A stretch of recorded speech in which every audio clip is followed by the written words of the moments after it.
Hello everyone, welcome to my channel Assamese kitchen&vlogs.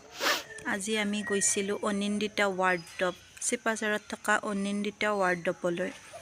তাত আজি আমি কাপোৰ চাবলৈ গৈছিলো, মানে কাপোৰৰ এটো শোৰুম হয়। তাতে কাপোৰ চাবলৈ গৈ আৰু বাহিৰত ৰৈ আছিলো, তেওঁলোকে মানে দৰজাখন খোলা লৈ এয়া আমি সোমাই গলো আৰু তেওঁৰ কাপোৰৰ কালেকচনবোৰ চালো।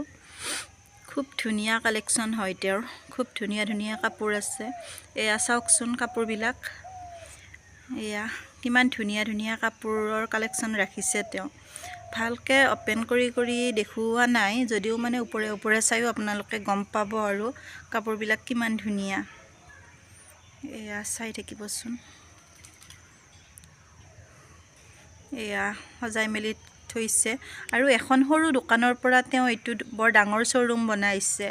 ভাল লাগিছে, তেওঁ এগৰাকী শিক্ষয়িত্ৰী হৈও যে ইমানখিনি কৰিছে। খুব ধুনিয়া কালেকচন ৰাখিছে আৰু এটা ৰিজনেবল প্ৰাইজত তাৰ মানে তেওঁ কাপোৰখিনি দিয়ে আৰু বহিবৰ কাৰণে সুন্দৰ ব্যৱস্থা কৰি থৈছে। আমাৰ লগৰবিলাকে এয়া বহি লৈছে, তেওঁলোকে কাপোৰ চাই আছে। এইখিনি অফাৰ প্ৰাইজত ৰাখিছে, অনলি 400 কৈ এইখিনি অফাৰ প্ৰাইজত দিছে। এইখিনি যে দেখিছে, এইখিনি মিচিং সেট আছে, মিচিং সেট, টচ কটন, পিওর টচ এইবিলাক আছে। ইমান ভাল লাগিছে মিচিং সেট কেইযোৰ, মানে খুব ধুনিয়া। এয়া চাবচোন মিচিং সেট কেইযোৰ মই অকনমান মানে মেলি দেখুৱাইছো। বহুত ধুনিয়া লাগিছে মানে সেই কেইযোৰ কাপোৰ। ধেমাজিত ঘৰুৱাভাৱে বোৱা কাপোৰ আৰু এইবিলাক।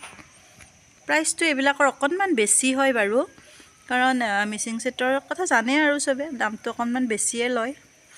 আৰু ইয়াৰে ভিতৰত মই কোন কেইযোৰ কাপোৰ ললো চাবচোন আপোনালোকে। কমেন্ট কৰি জনাব দেই, মই কোন কেইযোৰ ললো কমেন্টত জনাব বুলি আশা কৰিলো। অকনমান আইডিয়া কৰিলে ধৰিবই পাৰিব, মানে মই ঘৰত আহি ৰিভিউ দিছো। কেইযোৰমান কাপোৰ মই ঘৰত দেখাইছো, এই কেইযোৰ মই ললো দেই।